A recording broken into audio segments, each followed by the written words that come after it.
Radios unter dieser Nummer.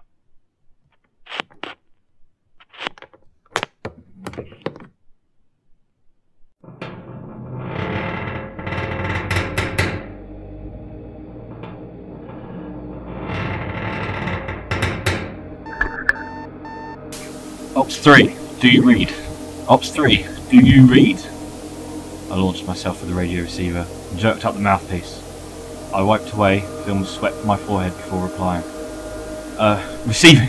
Oh, my throat was tight with a lump the size of a golf ball. It's good to hear your voice, comrade. You too! How are you doing? Leaning towards the porthole, I stared out into the cold void, hoping to catch some glimpse of the Soyuz capsule somewhere out in the twinkling stars. All systems great. Amazing view of the Pacific right now. Have you managed to reach ground control yet? Comms are still down because of the solar flares, I guess. Should be back up in a couple of hours. I hope so. The lump in my throat was getting bigger, pressing against the wall of my windpipe. I swallowed, trying to make room for my next words. I get worried up here on my own. Only 7 days to go now, Boris. Sure we can last that long. See you then. Can't wait till you get here. Talk to you soon. Put down the mouthpiece, turn back to the porthole, pressing my eyes into the great blackness, to the divine curve of the Earth's glowing horizon. Without Flight Engineer Sholobov, the station seemed very empty indeed. It was 100 cubic meters of beeping radios, flashing lights, and often blaring alarms. Silence slid beneath these thin distractions, a never-present threat. Soon enough I would tune out all the noises and fall into a state of uncomfortable, clutching reticence. I sighed uncomfortably, suddenly extremely self-aware, and tore back from the porthole. Pulling myself through the stale air, I headed for the living area. The sliding door which led to the cramped toilet compartment was half open, and it squealed as I pushed it into the closed position, a sudden noise making me cringe. The half-hearted chuckle that spilled from my lips was a force of habit. There was no one else in the station to hear it. I had no appetite for the generic meat in my food storage cupboard. Truth be told, I hadn't eaten more than a packet of dried apricots, a couple of crackers and some meat spread in the last 2 days. If the people back on the ground knew how little I turned over to had me on the Soyuz and heading for re-entry in the blink of an eye. If I hadn't been out of contact with them, I might have even considered telling them just to get off. No appetite, I decided to call it a day. It was then a simple matter of flicking off the main cabin lights, crawling into the restraints of my sleeping compartment, and praying that the station would fall apart while I was asleep. It was warm, uncomfortably warm. The fabric of the sleeping bag clung to my skin, slick with sweat. I fumbled with the zip, my fingers slipping on the cold metal. The air in the capsule was like tar. I swam through it with an uncomfortable lethargy. The thermometer displayed a temperature of 19.8 degrees Celsius, exactly as it had the day before and the day before that. That's got to be a mistake. I tapped the screen, as if that would somehow make it display change, but it just ended up leaving a sticky finger mark in the glowing green glass. Either way, I needed a shower. I used the back of my forearm to clean off my forehead and sighed. This could wait. It was probably just another sensor problem that I wouldn't be qualified to fix. The whole place was probably only ever one fault from depressurizing and spiraling back to Earth as brittle as a feather. The violent hissing of the shower and the cold pressure of the shower sluiced away my deep-rooted misgivings. I couldn't focus on my problems while I briskly rubbed my skin clean with the harsh hope of the bath. Once I was clean and suitably refreshed, I turned the knob, and the last bubbles of water floated gently out of the nozzle. With the sound of rushing water gone, I became aware of the noises of the station again, in particular a muffled voice. Shit! Banged my head in the shower cubicle roof as I attempted to spin myself around and climb out the door. Left a mark in the grey plastic. Not wanting to miss whoever was on the radio, I ignored the stinging pain and pulled myself naked across the space station, toweling myself as I went. Ops 3, do you read? Ops 3, do you read? Receiving, Soyuz 21. Breathlessly, I muttered into the mouthpiece. I'd always given up on you.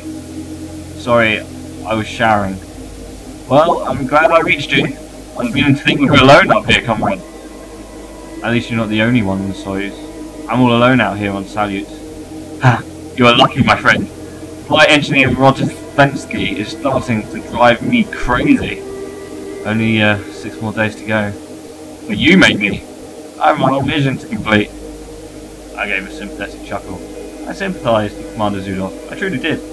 Ever since my partner, Flight Engineer Zholobov, had gotten himself a ticket home by accidentally chopping off 3 of his fingers in the airlock door, Zudov had managed to keep my spirits up. He'd managed to keep me working. He'd managed to keep me hopeful. Zudov was a great man. He would be hailed as a hero back home when his mission was finished, I was sure. How are you doing anyway? It's warm. Too warm up here. I'm not sure how it can be so hot inside, yet so cold outside. Hot? Zudov was audibly alarmed. What's that thermometer reading? 19.8 as always. Probably a sensor problem, don't worry. Boris. It's fine, Commander, honestly. So I'm only slightly too hot. A couple of degrees, maybe? Well, you radio me straight away if it gets any hotter. Don't worry. He would worry. I could tell by the sound of his voice. Well then, I must leave you. See you soon, my friend. 6 days to go, I confirmed before clicking the mouthpiece back into position in the radio set. The rest of the day was a constant battle against heat. Communication with the ground was still out because of the solar flare, so I attempted to remedy the problem myself by hand. That started with the simple task of running diagnostic problems on the central computer. But after that denied there was any problems whatsoever, I hit a brick wall. My mind ran, dredging up hundreds of semi-rendered memories of endless technical documents and Cosmonaut manuals. The black diagrams and minute labels all seemed to melt, twisting into impossible shapes, non-Euclidean planes that boggled my mind. I couldn't quite think in the straight lines required for a task like this at the moment. In the heat, everything spiraled in and out of my mind's eye. Concentration, it was safe to say, was not high. In my mind, I was back in Zolobov's last day with me on the station.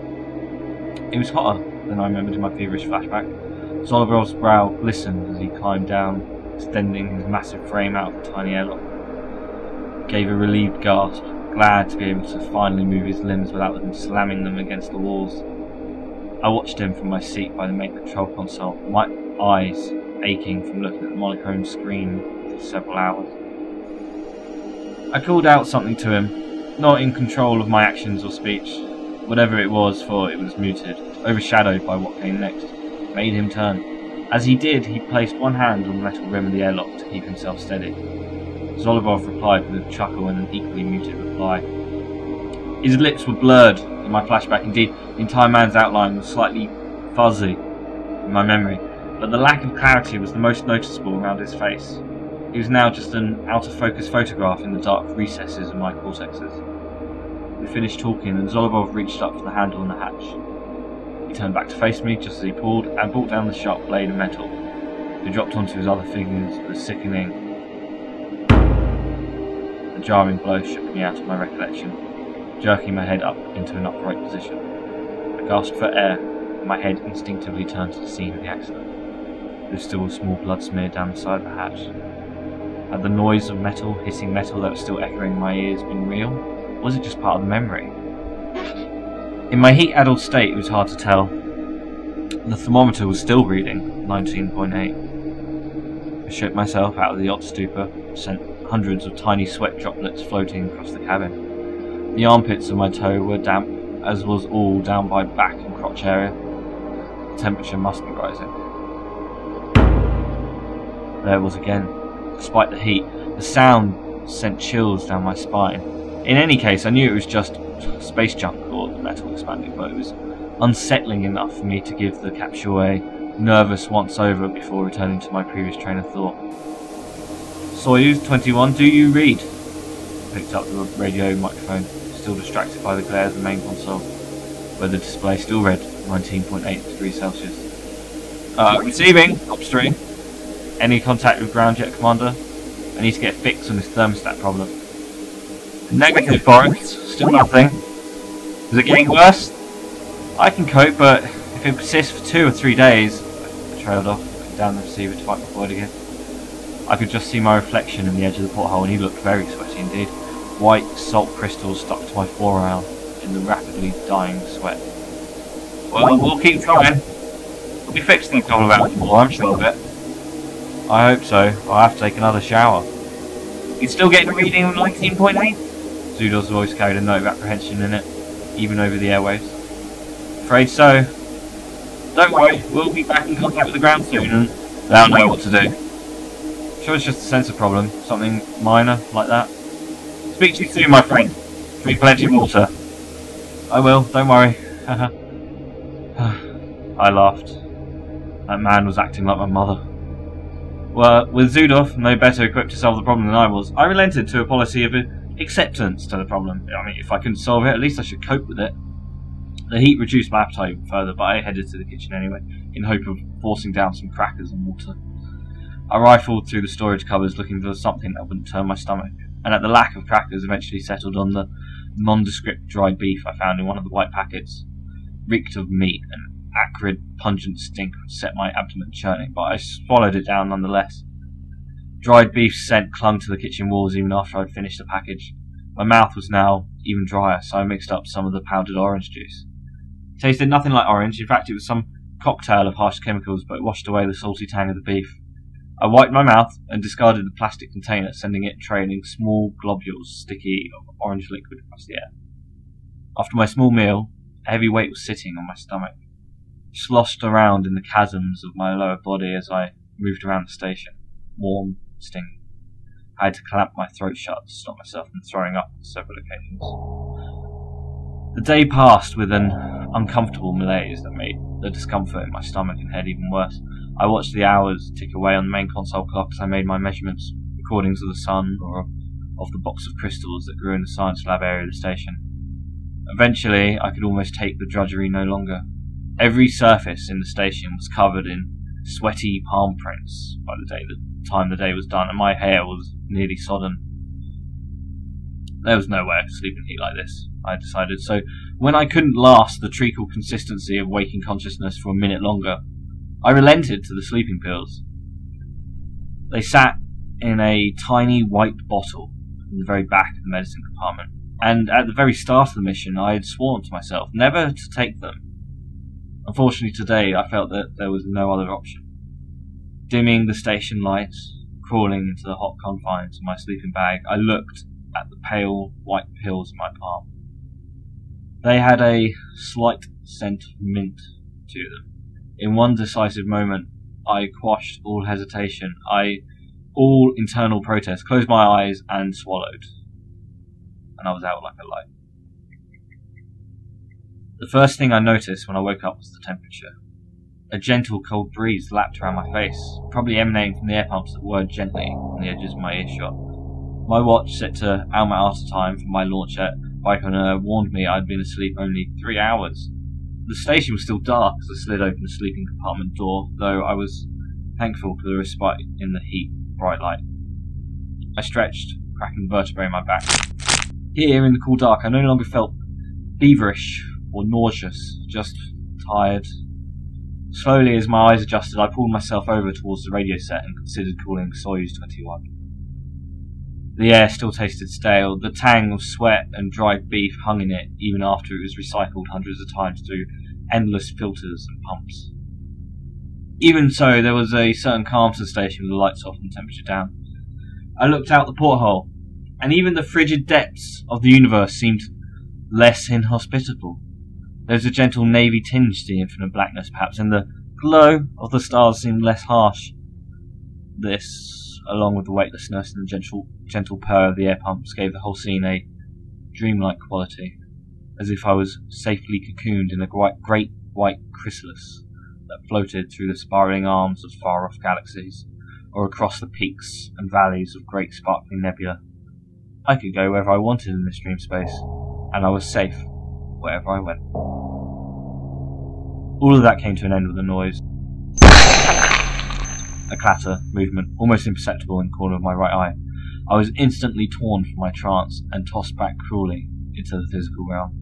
The hairs on the back of my neck prickled to attention as I turned slowly to face the source of the white noise behind me. Nothing. Perhaps I'd been imagining it, after all. Things tend not to clatter in microgravity. They float and drift heedlessly, but never clatter. So it stands to reason it'd simply be my mind playing tricks on me, manifesting noise where there was none. After all, nothing in the section of the station showed any sign of movement. Nervously gazing around the cabin, I shook my head in disapproval of the power of my own imagination and my initial foolishness for believing it. Nothing on the station could have made such a noise. In an attempt to settle myself again, I swam over to the main console and checked the thermometer reading. 19.8, just as I was expecting. Either the problem had fixed itself and the temperature control had automatically reduced the station back to 19.8 degrees, or the problem was still there, but it was with the thermometer, and not in fact the temperature control system. Either way, I was relieved not to be doused in sweat any longer. I had quickly resigned myself to the fact that I wouldn't be getting any more sleep for a while, so with a defeated sigh, I flicked on the switch for the main cabin lights.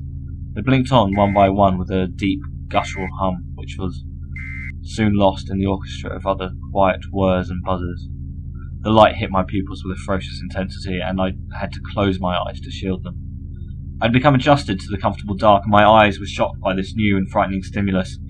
The next order of business was to put some clothes on. In my sleeping underwear I was beginning to feel a slight chill, and I would be a lot more comfortable in something warmer.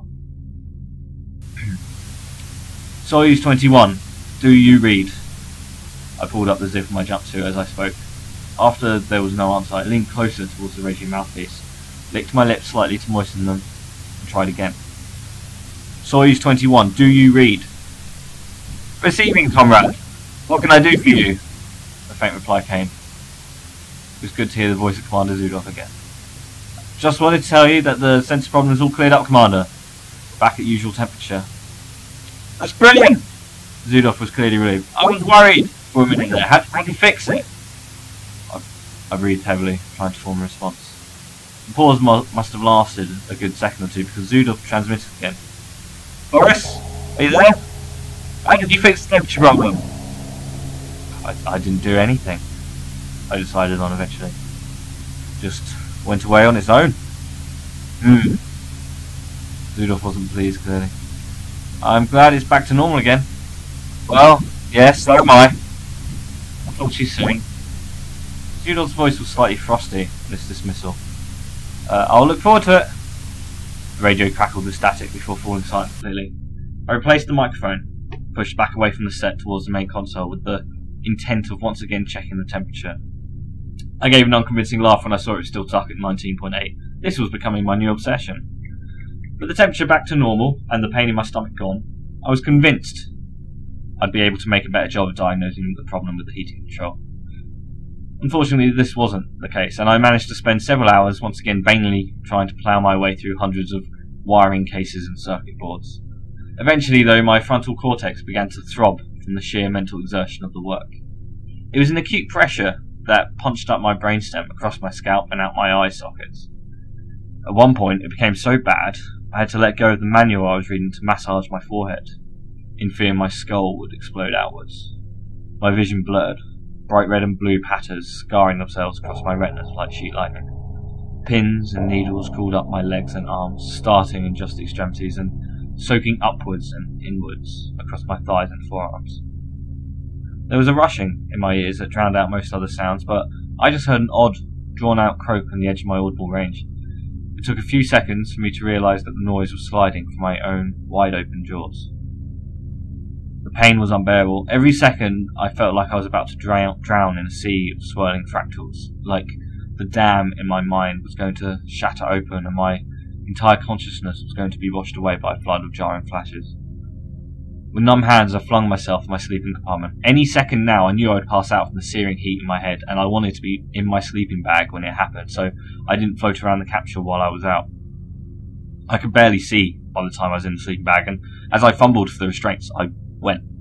My face split apart and melt, exposing a bare skull, hard bone peeling back like warm butter. From the chasm in front of my head, a blinding light split out, heat splashing across my head. More fractures opened across my temples and the back of my scalp. Beneath my hair, I could see my own brain separating into regular sections like gelatinous white clementine. Or at least, that's what it felt like. The pain was just too much. I screwed close my eyes and my mind shut down. I awoke, staring at the plastic wall my sleeping compartment drained. The banging in my head had subsided from the feverish dance of a several hundred-strong warrior tribe in the midst of a ferocious and primal ritual to the distant crackle of thunder above a darkened grassland, accompanied by the gentle crackle of rain.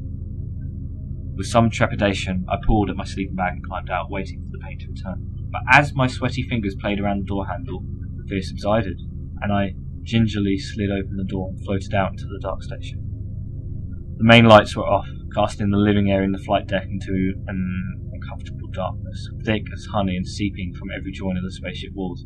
It was split only by the bright neon of the station clock in the main console, which sliced through the vicious black with beams of gently sharp green bouncing off the walls and battling the darkness for control of the spaces above my head and below my feet.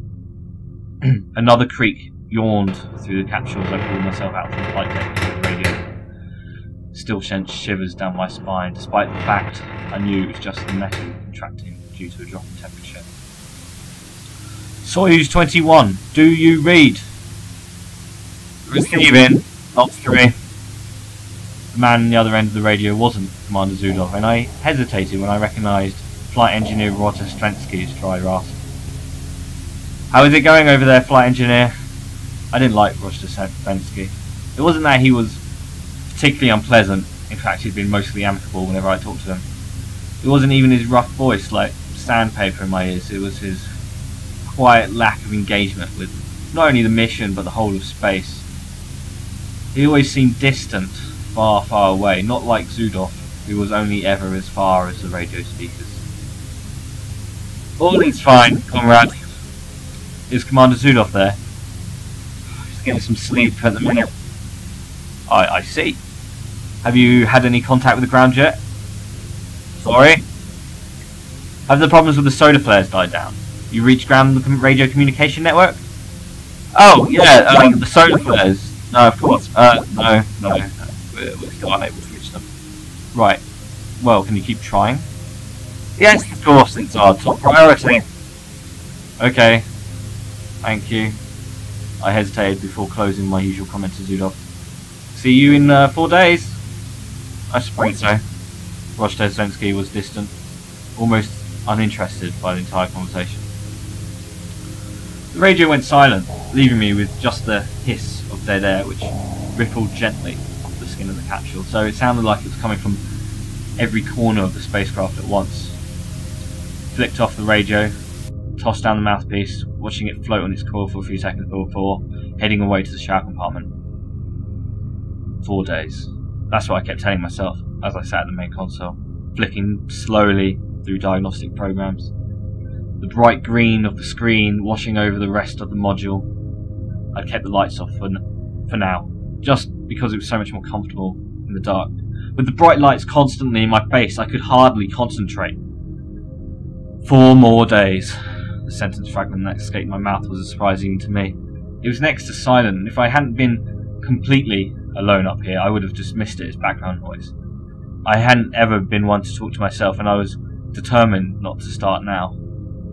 My palms, still damp from the shower, had left prints where I had been clutching the armrest of the seat, and with a start, I realised my hands had been clenched just a few seconds ago, tightly around the plastic. Just 4 more days. There was something off in the cabin. I could just feel it now. The equilibrium was off. Something had been moved. In the corner of my eye, swirling around, I scanned the living area, suddenly aware of a slight change in the capsule. Once you live in a space for long enough, you become accustomed to every tiny detail, and even the slightest differences is like a blaring air raid siren. The medical cupboard was open, I realised. It was only slightly ajar, maybe just wide enough for me to fit my hand into, but noticeable enough for me to catch it on my second glance. How had it got open? I thought for a second, just floating silently, staring at the open cupboard. It had a sliding door, so it wasn't something that could just drift open with a draft. Not that there was one up here anyway. How long had it been like that? It was impossible to tell. I finally willed my body into action. Done with quietly staring, crossed over to the cupboard. Perhaps I had left it open when I got the sleeping pills out last night. My train of thought faltered. Had it been last night? Or the night before that I had taken the pills? I couldn't remember properly. Nothing was in chronological order. I slid open the cupboard fully and looked around. Nothing seemed out of place. Nothing had moved. Sleeping pills were still politely hidden behind bandages and unlabeled vitamin tablets. Keeping up with the fiction that I'd never used them, that I could get to sleep on my own. Opt 3! I was almost asleep by the time Zoodle called on the radio. My eyes barely opened more than a slit. Opt 3, do you read? I read you, comrade. How are you doing up there? Are you well? I must have hesitated for a second too long because Zoodle was suddenly nervous.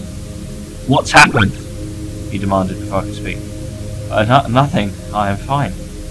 Don't lie to me, Commander. I can tell something is wrong. I sighed audibly, then immediately regretted it. That would be only more confirmation to Zoodle about my state of mind. Commander Ronald! I've been having sleep problems. Sleep problems? Well, that's normal, so I hear. When you briefed on that? I took the pills, the sleeping pills. You took them? Yes, they worked fine. We've been instructed back in the Cosmonaut training facility to not take the pills unless it's absolutely necessary, and under no circumstances take more than 4 at a time. That's it? Just taking sleeping pills? No, there's... I hesitated again, this time because my voice was caught on the saliva on the edge of my windpipe. There's something else. My memory's getting fuzzy sometimes. What do you mean? I can't remember things properly. Today I found a cupboard open and I don't remember opening it. There's nothing but silence for nearly 30 seconds. I thought Zoodle had abandoned me. Okay, look, I have to go. I have to check oxygen filters. I'll talk to you soon. Zoodle was obviously distracted, and over the crackle of interference I could hear a faint muttering. Right, I'll see you in 4 days.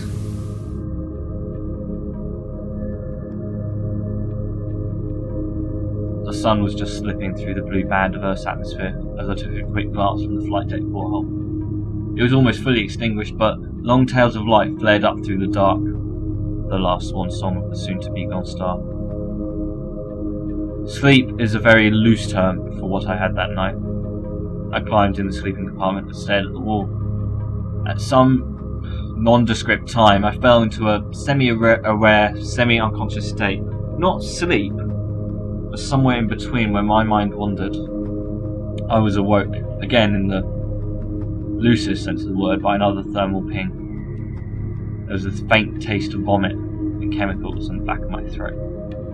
My eyes were watering. Thick streams of salty tears ran down my face and soaked into the neck of my sleep shirt. I didn't remember taking the sleeping pills, but I couldn't deny the artificial mint that still hung in my mouth and nasal cavity. It could only belong to the pills. I hadn't eaten anything in days, and certainly not anything mint-flavoured. With a groan, I probed the very edges of my sleeping bag and felt the strain in my muscles. They were tense, taut. It took some effort to get them to move, as with every slightest adjustment of my limbs came the sting of built-up lactic acid. The air in my sleeping compartment was stale, old. Felt like it had been through my lungs at least 10 times before, and it hung around me with a dreadful stillness. As I pulled myself from the sleeping bag, I could still smell the musk of my skin and my sweat. Everything reeked of it. Everything reeked of me. I opened the door and my heart stopped. It stopped pumping, warm blood turning cold in my veins, stationary. The contents of my stomach turned to ice. A great slush of freezing water that weighed down my body and digestive system, if only figuratively.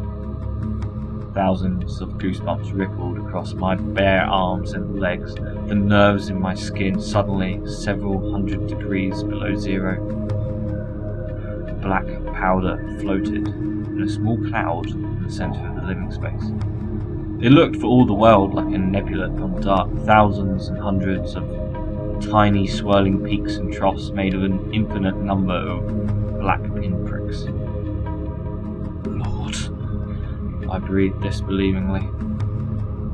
The carbon filter span at the centre of it all glinted dangerously and disgorging more trails of carbon powder as it turned seemingly randomly through its cloud. How had it got there? How the fuck had it got there? Good lord, I repeated as I swam towards the cloud. I reached out, extending my hand through the dust and clamping it around the filter. It was a small metal box about the size of a paperback book with an opening at one end where the carbon was leaking from. The filter usually sat deep within the whirring mass of the air filtration system. There was an access panel used to change it in the flight deck, and my eyes immediately flicked up towards it when I remembered its location. Sure enough, it hung open. Soyuz 21! Soyuz 21! My voice into the radio was more than a whisper. In my head, my mind screamed, trying to drown out the uncertain knowledge of themselves. Soyuz 21. Soyuz 21. My voice into the radio was barely more than a whisper. In my head, my mind screamed, trying to drown out the uncertain knowledge I'd gained since waking up. I was looking for an explanation. Any explanation. Perhaps there'd been some micro debris impacts had shook the filter loose. I hadn't felt anything, but then would I? If I had taken the sleeping pills? Perhaps there'd been a pressure malfunction and that had blown the access panel open and the filter out. Perhaps. There were so many possibilities, but no answers. Receiving. Observe. Comrade, Vyacheslav. I used Zudov's first name in my strange state of shock, trying to connect with him across the void, across the great gap. I think there's... I choked up, looking at the open access panel and the filter which I'd left floating by it. When my throat cleared, my voice was barely a whisper. There's something wrong, comrade. There's something very, very wrong. Commander Volleyball, what is the problem? Zudov was cold. I could hear a strange silence as his voice echoed away around his capsule. I think... I couldn't speak. I couldn't say a single... How could I explain? I decided to keep it simple, to ignore the terrifying implications of what had happened, to keep what I said to facts and nothing more. There's a problem with the air filtering system. What kind of problem? Ops 3. One of the carbon filters fell out, or got knocked out, or... There I trailed off. After that point, the facts did not serve me very well. There was nothing I could say for certain. Do you think it's fixable? Of course it's fixable, but that is not the point. Say again, Ops 3. I need you to contact ground, Soyuz. Please, as fast as you can. Can't do that, comrade. The long-range communications are still out because of solar flares. Okay. Thank you, Commander. See you in 3 days. I was cold. My spine was chilled with a sharp tingle of nerves. Zudov was never this businesslike, never this disinterested, and it scared me even more than the problem with the carbon filter. If I could have seen him, I felt like he wouldn't have batted an eyelid when I told him about it. I was on my own, it seemed. Not even the comfort of my old friend on the other end of the radio. With Zudov in his current mood, I felt like talking to him any longer would be pointless. I began to rationalise in my head, and the primal spasms of fear inside my head began to die down, comforted by warm, concrete logic. Nothing to fear. I had nothing to fear. I needed something to calm my nerves. We weren't allowed alcohol aboard the station, of course, but I was pretty sure there were some anxiety pills in the medicine cabinet. Pills. It was always pills. They were in another white bottle marked with black text. They tasted like chalk. No artificial mint this time. As I felt the large lumps slide down my throat, my heart rate began to slow. Maybe half an hour passed before I began to really feel the effects. I could feel my heart beating heavily, slowly in my chest, each thump further away from the last but heavier. The mass of muscle and veins straining to release itself in the confines of my fleshy body. Time was slowing down. As I watched the sun slowly creep up across the side of the earth, the names of all the pills and tablets I had been taking began to run through my head.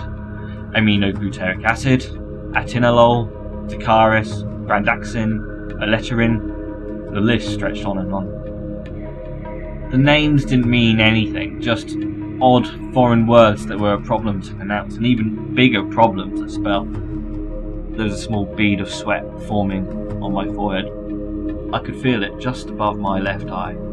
There were other lightly and I'm sure they rippled each time my heart gave another thump. Nothing now could sound my heartbeat and the porthole in front of me. My vision began to focus inwards, the edges blurring out. I was very close to the glass now, despite the fact I hadn't moved an inch. My field of view was rapidly zooming in on the geometric curve of the Earth, as it was caressed by dark clouds. Everything else had passed out of my view now, just a stretched and blurred mass on the edges of my vision. I was through the glass, now looking at the vast face of the Earth as it turned seductively into the light of the sun, that great scorched ball of searing heat. My journey down was starting to speed up. Still slow at first, I barely surpassed the speed of Salyut's orbit. Soon my acceleration brought me to greater speeds. The blue planet loomed up in front of me, and I was falling into its great yawning maw. The void whipped past me as my speed reached unimaginable levels. The atmosphere beginning to glow around my vision, burning first yellow, then white hot. Clouds parted, and the patchwork green of the country sped towards me, seconds from impact. Jerking awake, I was pulled from my hallucination by the heavy beating of my heart. The pearl of sweat on my forehead had evaporated, leaving just a tiny white deposit of silver crystals. I was fine, I was still here, just a slight dizziness remained from my hallucination. I needed a drink, I decided. I needed a drink, something to eat. My mouth felt like it was full of rock salt, and I really needed to wash that out. I grabbed a water bottle and started to drink the rubber-tinged water as I rooted through the cupboards and cabinets, trying to find some food that would be inoffensive to my stomach. Beef stew, it seemed, was the best choice. It came in a small tin that didn't require heating. Ripping off the lid of the can, a small blob of brown stew was dislodged from inside, and I watched it spiral away across the kitchen. It slammed into the side of one of the kitchen cabinets with a violent splat, leaving a dark brown smudge. Sat at the flight console, I tried to run the diagnostic program again. I wanted to find out what time the filter had blown out and why the alarm hadn't gone off. Lines of code flickered down the screen, repeating over and over, as I tried to connect with the diagnostic system. I could hear the memory disks whirring loudly as they strained to figure out what the sensors were doing. The computer insisted nothing was wrong. No alarms had been reported, no problems detected. Nothing. It was as if nothing had happened. The diagnostic finished and flashed up the results. 0 errors found. I slammed the side of the screen with my fist and it flickered, before I tore myself out of the console chair and headed back to the living area. I was starting to get jittery. The air was cold, or at least it felt like it. The whole incident had given me an uncomfortable feeling about the station, and the cocktailed pills did not help. My skin crawled just thinking about it. The small noises, the beeps and thumps, the hiss of air pumps and groan of metal, I noticed every single one now. Goosebumps rippled across my skin every time I heard something even slightly out of place. I was a wreck by the time 2 hours had passed. The cumulative sum of every single tiny rattle or creak had set my teeth grating and shredded my nerves. I was totally prepared for the station to start plummeting back towards the Earth at any second. Every time the filter system gave a hiss, I was convinced a leak had sprung and I was going to be sucked out into the cold vacuum of space through a hole the size of my nostril, squeezed into a fine red paste as I was spit out across the atmosphere, my liquidized entrails slowly spiraling across the cloudy skies. I couldn't take it any longer. I needed to put myself out of my misery, at least temporarily. Sleep would be ignorance of any problem, and ignorance, I told myself, was bliss. I repeated this mantra over and over as I pulled the pills from the medical cabinet, and I downed 2 without hesitation, followed by a quick sip from my water bottle. Ignorance was bliss. Blackness clawed at the edge of my vision as I climbed into the sleeping bag. Pills beginning to take effect. I closed my eyes and was ferried away from that ticking metal coffin in the sky. I didn't dream. Of course, I never dreamt up there, but enjoyed a few hours of comfortable blackness. When I awoke, the pill bottle was still clutched in my hand. I had it pressed up against my chest in the warm confines of my sleeping bag. There was a slight buzzing coming from the strip light on the roof I had never noticed before.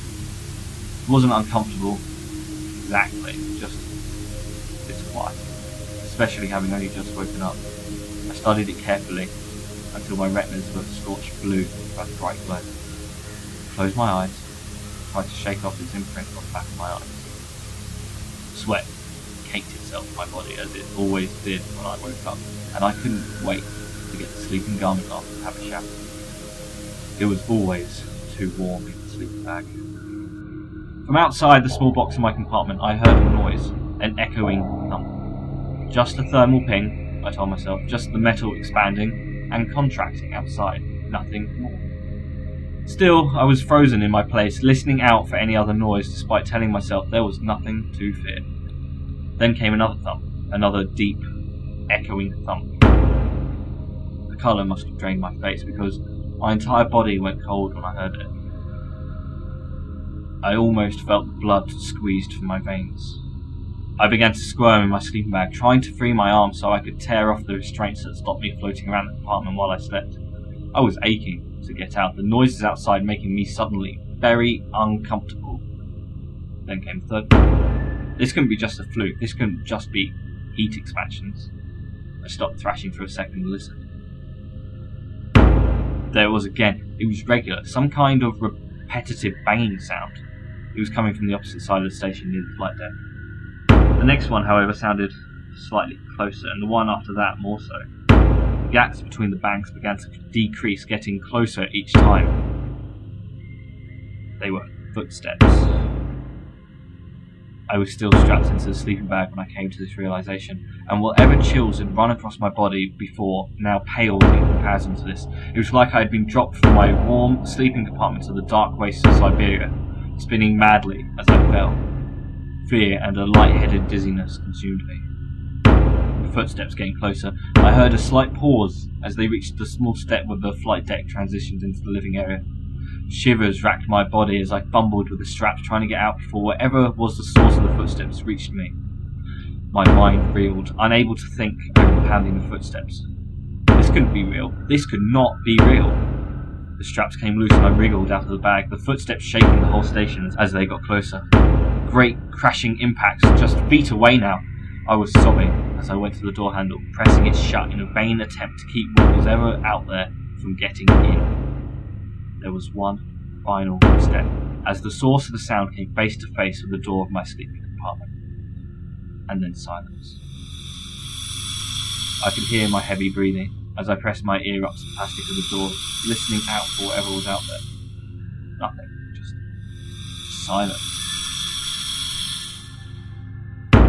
Something heavy slammed into the door, and I jumped back in terror, slamming my head and body against the back wall. The impact echoed away, and the station fell into silence once again. Several minutes passed before I plucked up the courage to move. Not a single sound had disturbed the silence up to that point, and I had been forced to listen in terror to the sound of my desperate, shallow breaths. Gingerly, I clasped the handle and listened. Still nothing. Everything sounded calm out there. With one movement, I swallowed, threw open the sliding door. I rinsed at the squeak of its rollers. The station expanded before me, seemingly huge, dark and empty. The whole space was stationary and quiet. Nothing out there. I remained there for a few seconds, watching like a nervous gazelle at a watering hole, wary of predators stalking long grass. Slowly, I pulled myself out. I felt like I was riddled with the eyes of hundreds all watching me. My skin suddenly felt very vulnerable. Whatever was out here, it scared me beyond what I thought was possible. It showed me the cracks in the facade. Slowly I began to move towards the kitchen, running my eyes over every surface, my body weak and shaking. The air was warm, still, and I began to steady my breathing. I kept darting my eyes though, convinced something was waiting for me just out of my field of view. "I think there's something here," I hissed into the radio, looking over my shoulder as I did. "Soyuz, do you read? I think there's someone here." The response that came through the speakers was crackly and garbled, pierced occasionally by harsh electronic tones or the buzz of static. But it was recognisable. It was Stravinsky's Piano Concerto No. 1 in B-flat minor. I recognised it from a long time ago, from a different time. No words, just music. Soyuz 21! Do you read? I repeated as the music stopped and the transmission faded away. Commander, answer me! There was nothing, except another quick burst of the music again. It lasted a few seconds before stopping again. Leaning down, I examined the dial, and sure enough I was on the correct frequency. Please! Please! I begged, tears welling up in my eyes out of fear. The fear of my only lifeline to the outside world down there being severed. Nothing, except the music. It didn't stop this time, it carried on. It lasted a good minute before the song reached its conclusion. I was once again left in shocked silence. With the numbness in my heart, I placed the mouthpiece back down in its stand and pulled myself from the chair. I was alone up here. Or maybe I wasn't, and whoever else was there and myself were just alone together. It made no sense. How could someone else be up here? How could there be someone on the station without me knowing? There was nowhere to hide. I saw every inch of the pressurized space of the ship every single day. Then it struck me. There was one place I didn't go. Flight Engineer Zolobov's sleeping compartment. It had been undisturbed since the day he had left. I turned around to face it, looking at the door with a new, surging intensity that I hadn't been capable of before. It was locked when I tried it. I couldn't remember whether it had been me or Zolobov who had locked it that day, though I was certain I didn't know where the key was, even if it was still on the station. The keyhole was tiny, not wide enough to look through, and even if it had been, it would have been too dark on the other side to see anything. I had to find a way to open it. The kitchen was my first stop. I found the knife. It was a metal blade with a flat plastic handle about 8 inches long, and it glinted alluringly in the powerful station lights. I pulled off the plastic sheath that covered the blade and headed for the door. With all my curiosity, all my fear, I pounded the knife into the door. The blade sank in maybe an inch before I pulled it out again and gave another powerful stab at the plastic. This time the blade slid in better, all the way up to the handle, and when I pulled it out, light flooded into the darkened compartment. Slipping my hand around the door frame to keep myself in place, I gave a mighty kick, and the plastic cracked and splintered.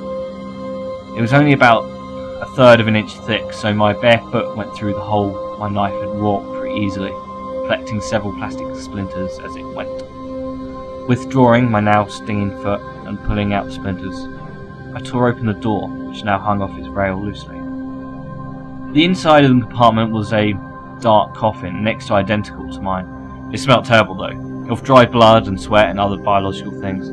I guess the blood, which was now a rust-covered stain on the sleeping bag which hung on one wall, had come from the night Zolobov had spent in here, while we waited for Soyuz to evacuate him. I had bandaged his hand pretty badly, and it had leaked dark crimson and translucent yellow fluids all night. He had been in such pain, I could hear him from outside the compartment whispering to himself and occasionally sobbing. I had been the one who had been tasked with the gruesome endeavour of scraping his fingers off of the inside of the airlock hatch, and all of this came back to me as I hung nervously in the entrance of his compartment.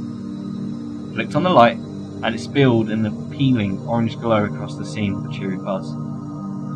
The first thing I noticed were the pill bottles. There was at least 10 floating around the floor, their shiny labels daubed in bright reflections. I picked one up and looked at the reflection. General painkillers. I gave a low whistle. There were enough painkillers to make an elephant numb, or there would have been if the bottles hadn't all been empty. Had Zolobov been taking them? Was he an addict? I gave a low whistle. There were enough painkillers. Another possibility formed itself in my mind. Had he taken them all in one go? Had he been preparing himself for an accident? Had he deliberately sliced off his own fingers? With the amount of painkillers here, he wouldn't have felt a thing as that hatch had come down on his hand. I began to root around, worried about what else I would find. The stench of body odour was strong. I guess it had been fermenting in here for a while. Then I found the notebook. It was wrapped in brown paper, and when I found it, I was a little confused. It was small, about the size of my palm, and had a black cover. Flipping it open on a random page, I found that it was in Zolobov's distinctive scrawl he called handwriting, and it read the following. July 17th. Boris woke up 5:45 ALMT, took shower for 12 minutes at 5:49 ALMT. When finished, shaved for approximately 5 minutes, missed several spots, left shower compartment 6:05 ALMT, headed to living area, drank approx 200ml of water, ate breakfast, and so continued. I felt sick. This was about me. This was a detailed record of my activities that day, right down to accounts of our conversations. And I flipped to the next page, and sure enough, there was a description of my activities on July the 18th. It was written in eye-watering detail, from the amount of time I spent on the toilet to how I ate and how I drank. It was almost clinical. Going through the book, there was an entry for each single day since we had launched from Baikonur right up to 3 days before the accident. I could feel a lump in my throat. All sympathy I'd felt for my flight engineer rapidly draining away. Whatever this was, it was disgusting and invasive. Slowly and coldly, I wrapped the notebook back in the paper, placed it back down on the shelf and backed out into the living area. Whatever was happening here, Zolobov had been in on it. Why he had stopped was a real question. Surely giving up just 2 days before the accident could not be a coincidence. Ops 3, do you read? Please confirm, Ops 3. The radio was barking behind me. I ignored it, still staring at the compartment, my jaw slack. How long had it been going like that? I didn't know. Still, I didn't rush to answer Commander Zudov's transmission. I moved slowly, without a definite purpose, keeping my eyes fixed on the sleeping compartment. What the fuck? I swore loudly into the mouthpiece. Where have you been? Say again, Ops 3. I do not understand. Why have you been ignoring my transmission, Zoyz? Rage bubbled through my voice, but I tried to keep it even for the sake of anyone back on Earth who may have been listening. Ops 3, we have received no transmission from you since yesterday. That is a lie. You were sending out that music. Listen, Ops 3. I've talked to Flight Engineer Roger Svensky. We're both very worried about you. We think perhaps you're having some kind of breakdown. Breakdown? I murmured slowly. No, I'm not having... It's perfectly understandable in your position, Boris. Perfectly normal. Zudov heard, his voice slow and gentle. Nobody blames you. All the stress you've been put under. Breakdown? I repeated once again. Was it possible? Could I be going insane? Yes, you've been up there alone so long. You started to imagine things. Started to see things. Are you sure? Perhaps we should come early, Boris. Perhaps we should come and help you. Something about Zudov's voice hinted at a hidden malignance to his words. No longer hidden by his forced friendliness, a pretense he was clearly straining to keep up. It sent chills down my spine. No, that won't be necessary. I think it will, Boris. I think we'll have to set a course for 75 right now. No, I mean, I don't want to disrupt the mission. I gave a nervous chuckle. The mission, that's what's important. Zudov was silent for a second, considering my comments. The station was filled with the sound of static. I prayed he would agree to stay away for another 2 days. There was something about Zudov, something I only just noticed that scared me. And the more time I spent away from him, the better. Yes, of course, you can manage 2 days. You should get some sleep though. Take the sleeping pills. You sound tired. I'll do that. I'll do that. See you in 2 days then. Yeah. Get some sleep, Boris. We'll be here before you know it. How long had he been referring to me by my first name? That was against protocol. Everything was going to be fine. I placed the mouthpiece back on the clip and swallowed nervously. 2 days, stuck up here. I was now unsure which option was worse. Being trapped up here or being trapped on Soyuz with the smooth-talking Zudov. I mulled over what he said. It seemed entirely possible to me that I was having a breakdown. The things I'd seen, the things I'd heard, I mean, those couldn't be real, they couldn't be. Footsteps weren't even possible in microgravity. That's what I told myself. But the implication of everything being just a hallucination was equally sinister. Was I going insane? Everything had seemed so real when they had been happening. The notebook felt real. The footsteps couldn't have just been in my imagination, could they? And the carbon filter? Had that really come loose from its piping at all? It would explain why the computer never detected any faults. They'd all been in my head. There was one cast iron way to prove all this, of course. I could go to Zolivov's compartment, I could unwrap the brown paper, and I could look at the notebook. If it wasn't a paranoia-fueled hallucination, all the writing would still be there. If it was just in my head, all the writing would be gone. Or even better, the notebook wouldn't be there at all. Of course, it is never that simple. I tore open the brown paper and there it was. With a nauseous reticence, I opened the first page and confirmed the writing was still there. My stomach sank. With a burst of rage, I threw the book across the room, slammed against a far wall, and then just fluttered away. There was nothing I could do then. It had been there, in my hand, solid, real, which meant I was left with two options. Either I hadn't been hallucinating and the book was real, or I was further down the rabbit hole of my own head than I thought. Both of the possibilities were, unfortunately, terrifying. I needed some time. I decided to figure out what to do. I needed to get things straight in my head. I had to do something about this. I couldn't be paralysed by inaction any longer. I couldn't take it. Slowly, I crossed back to the kitchen, my hands trembling as I pulled my body through the air. All the while, my head pounded heavy with the throb of blood. I wasn't sure what was real anymore. And then I remembered. The pills. Zudov had told me to take the pills. Perhaps I was tired. Zudov had never lied to me before, I noted. He wouldn't say anything that could put me in harm's way, surely. Commander Zudov had my best interests at heart. It was no use. I couldn't fool myself with the bullshit excuses about best interests. I knew I didn't trust that man anymore. Not for another velvet syllable. Not for another velvet syllable that was wrought by his distant throat. Not for another instruction echoed across the void. I was done listening to him. Internal debate finished, I steadied my breathing and decided to look at my problem logically. I tried to block out the memories of the footsteps, and the book, and the filter, and just look at it from an objective point of view. That was pretty much all I could do at this point. I could take the pills, or I could sit here in terror and confusion for 2 days. I knew, like it or not, that I would have to take the pills at some point. I simply could not stay awake for 2 days.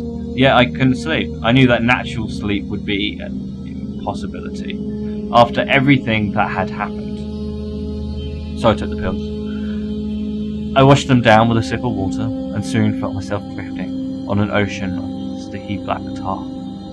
I took all my effort to simply pull myself back to my sleeping compartment and climb in the sleeping bag before I sank into the viscous black liquid of my mind and felt it soak into my skin and fill my lungs.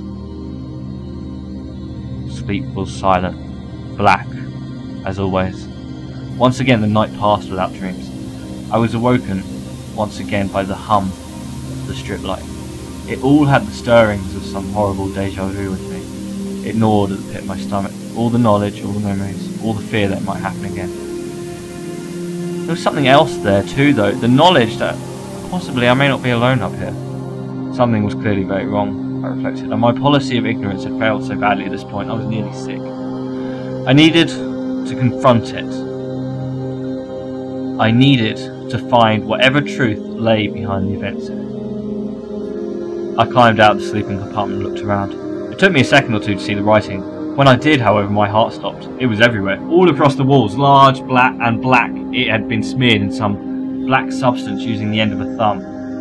Christ, I shuddered at the sight of it, seeing something wholly unnatural and wholly unknown. It was ugly confirmation of something that had lurked within me for days. It had been easy to be unafraid of the unknown, when the unknown had been crammed in a safe in the back of my mind. Now, with the unknown on full view in front of me in all of its horrific glory, it was impossible to deny my terror. The words didn't mean anything. No, it was their existence which scared me. They were just numbers or random Russian phrases, but the fact that they were there, it couldn't be real. I decided it just could not be real. Slowly, I turned around, climbed back into my sleeping compartment. I slid the door closed again, took a deep breath. This was just in my head. It was not real. I was just imagining the things in my head spilling out into the walls of the station. When I opened the door, it'd be gone. I decided the writing would be gone. It was in my mind. I was in control of my mind. I was in control. With another breath, I slid open the door and looked out, praying it would be gone. It was gone. The walls were bare. It had all been in my head. What was wrong with me? Slowly dragging my eyes over every surface for any trace of the black markings, I pulled myself towards the flight deck and the radio transmitter. I couldn't do it any longer. I had to call Soyuz. I had to get off. If I didn't, I feared the damage would be irreparable, and I wouldn't be trapped in a semi-real world of my own hallucinations forever. When I flicked on the radio transmitter, however, something was already being transmitted on the other side. The green lights flickered in confirmation that the set was powered up, and as soon as they did, I tore up the mouthpiece. Before I could speak, however, a harsh voice jumped from the speakers. Having visual and auditory hallucinations, along with paranoia and loss of appetite. It was Zudov. His voice relaxed me. Despite my misgivings for him, I knew that it was the same man that I'd been talking to all this time. His words, on the other hand, were troubling, to say the least. They clearly weren't directed at me. Who was he talking to? They hadn't informed me that communication with ground had been resumed, and I'd told the commander specifically to do that. Keep observing him. Another voice now, not Zudov. Not flight engineer Roger Sensky's. They were the only two people in Soyuz 21. The Zudov must be talking to someone elsewhere. Someone on the ground. There was a hiss of static, and the channel broke up into meaningless beeping. I hissed in anger. I needed to know who they'd been talking about. But I had a sinking feeling. Already knew. Air is contaminated. The channel was back, and the other man was still speaking. Contaminated? I didn't quite catch the first half of the sentence through the interference, but that word alone was enough to spook me. Yes, concentration is up to 12%. Carry on observing, Soyuz. Nothing more. Then there was a hiss, and the stranger went silent. The air went dead. I swallowed. The noise sounded deafening in the new silence. What had I just heard? Who had they been talking about? The obvious answer was just on the tip of my tongue, but I dared to say it. I didn't even dare think it. It was too dangerous, too terrifying to comprehend. I looked down at the radio set and saw something chilling. The frequency dial had been changed. It certainly wasn't me who changed it, I was sure of it. That meant someone or something else was here. That meant it was all real. Closed my eyes, turned the dial back to its familiar position. The warm hiss of static greeted me, different in tone to that on the other channel. I had to know who they were talking about. I had to know whether I was alone up here. I had to know if I was losing my mind. Soyuz 21. Come in, Soyuz 21. I asked eventually, eyes still clamped firmly shut. Reading. Ops 3, reading loud and clear. Soyuz, I began, and stopped to take a deep breath. Soyuz, have you had any communication with ground yet? There was a short, heavy pause before Commander Zudov spoke. When he did, I could tell by the tone of his voice that there was a sickening smile on his lips. None whatsoever, I'm afraid, Sergeant. Still out because of these same flares. That was it. The big lie. The tipping point. As soon as those words reached me, I nearly broke down in despair. A little sob escaped my mouth. The man I had trusted all this time. Had everything been lies? Ops 3, do you copy? He asked eventually, and I tried to bring myself to respond. Am I alone up here, Commander? My voice was a hoarse whisper, barely audible above the interference. Alone? What do you mean? I mean, is there someone else on the station? There's no one up there. Only you. You're saying it's all in my head? You're saying I've lost my mind? Of course not. You're just under a lot of stress. All alone up there. It's no surprise you began to see things, hear things. It was only to be expected from someone in your conditions. I know I'm not crazy. Of course you're not crazy. He purred gently, his voice warm and reassuring. I was almost lulled back into trusting the man again. You're just tired. You've worked hard. But don't worry, your mission is nearly over. I'll see you tomorrow. Tomorrow. I repeated numbly. I wasn't crazy. It wasn't in my head. That man, that voice was lying to me. It had to be real, but what could I do? He would be here in less than a day, and after that things would be far out of my hands. I tore open every cupboard, looking through every compartment, scoured every inch of the plain white metal.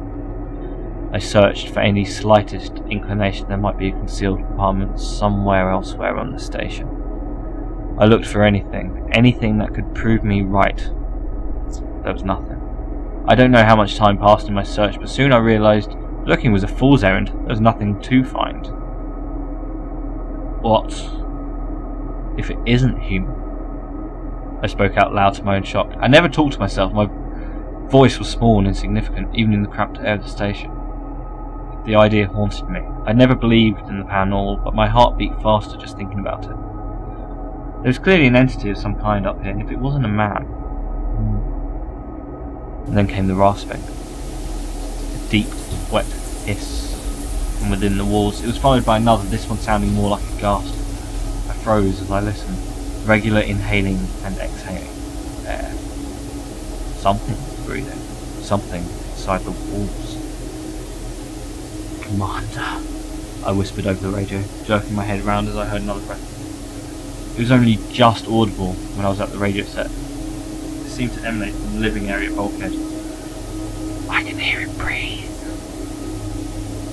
Breathe? The response was swift and surprisingly from Zudov, nervous. I can hear it breathing inside the walls. It's awake.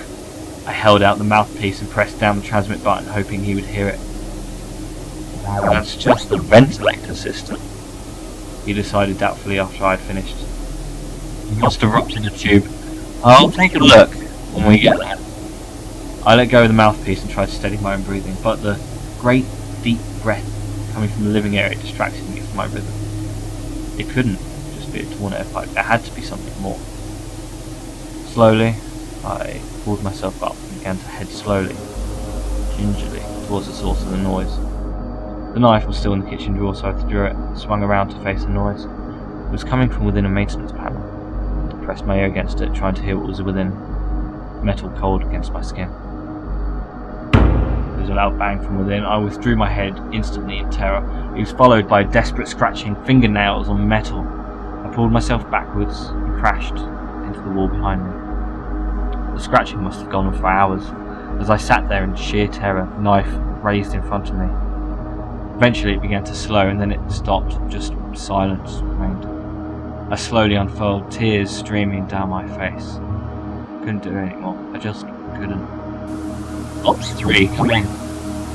We are beginning our approach. I swore loudly and viciously, tears running off my lips. Not him, not now. I was stuck between whatever horror was on the station or whatever horror was off it. Fuck you, Zudov! Snatched the mouthpiece and yelled down in pure fear. Say again, Ops 3? He sounded indignant. Stay away from me, I warned, my voice shaky. All the while the hairs on the back of my neck were beginning to stand upright. Don't bring that ship anywhere near here. These are my orders, Commander. I have a knife, I threatened, knowing my options running out. He had forced my hand. There was silence for a second. Time passed by like thick black tar. Is that a threat, Commander Vinov? Zudov was cold in his outrage, but I could hear strains of pure ferocity in his voice. Did you just threaten me? Stay away from me! I sobbed once again. Please! I'm so sorry. He decided on eventually, and the frequency went dead. I could see the black dot of the Soyuz capsule on the horizon of the Earth, silhouetted in front of the glowing blue. I had maybe half an hour before he got here. It wasn't enough. I couldn't think anymore. thing, the walls were still silent again, as far as I could tell. With a beating heart, I turned back to the maintenance panel where the noise had been coming from. I jumped out of my skin when it gave a screech, and followed by another. It was the sound of nails on a chalkboard or something like that. Staring at the panel, I saw a sight I will never forget. The screech was coming from the screw. It was turning in its socket, giving a mighty squeal. Each time it did, there was a clink as the screw finished its last rotation and floated gently away from its holding. Whatever was turning the screws moved on to the second. I backed up slowly, clutched my knife so hard my knuckles were white. My tears were in streams down my face, leaving salty deposits on my eyelids. I gritted my teeth. It felt like the content of my stomach was about to rush up my throat. It was heavy, nauseating.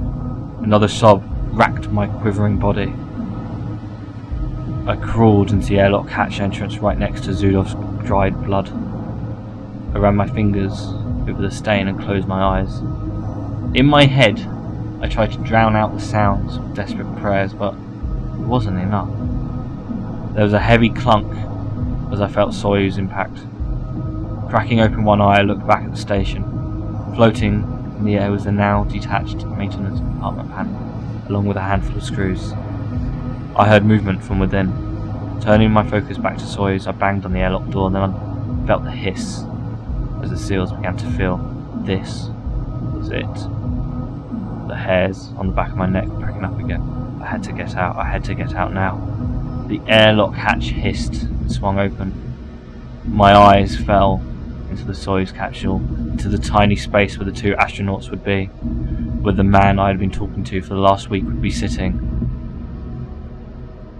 The capsule was empty.